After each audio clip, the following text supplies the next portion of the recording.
Aprelin 14-dən 15-nə keçən gecədən başlayaraq Bakıda və Abşeron yarımadasında hava şəraitinin fasilələrlə yağıntılı olacağı, şimşək çaxacağı, yağışın leysan xarakterli olacağı, arabir intensivləşəcəyi gözlənilir. Aprelin 16-sında aramsız güclü olacağı ehtimalı yüksəkdir. Prosesin şimşək və güclü küləklə müşahidə olunacağı gözlənilir.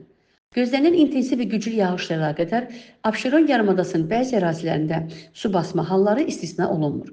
Prosesin aprel ayının 17-sində davam edəcəyi gözlənilir.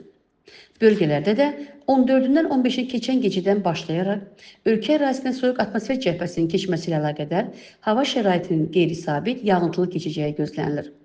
Aprelin 15-də bəzi yerlərdə yağıntıların intensivləşəcəyi, əsasən şimal və şərq rayonlarında güclü olacağı gözlənilir.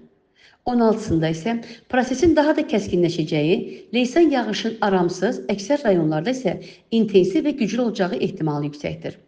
Prosesin şimşəklə müşahidə olunacağı, dolu düşəcəyi, dağlıq ərazilərdə isə qar yağacağı ehtimalı var. Aprelin 15-i və 16-sında qərb küləyi 15-20, bəzi yerlərdə arabir 25-30 metr saniyədə güclənəcək. Aprelin 14-dən 15-ə keçən gecədən başlayaraq 17-sindək gözlənilən proses ilə əlaqədar transsərhəd və ölkənin əksər yerli çaylarında yüksək sululuğun davam edəcəyi, əsasən dağ çaylarından sel və daşqın keçəcəyi gözlənilir.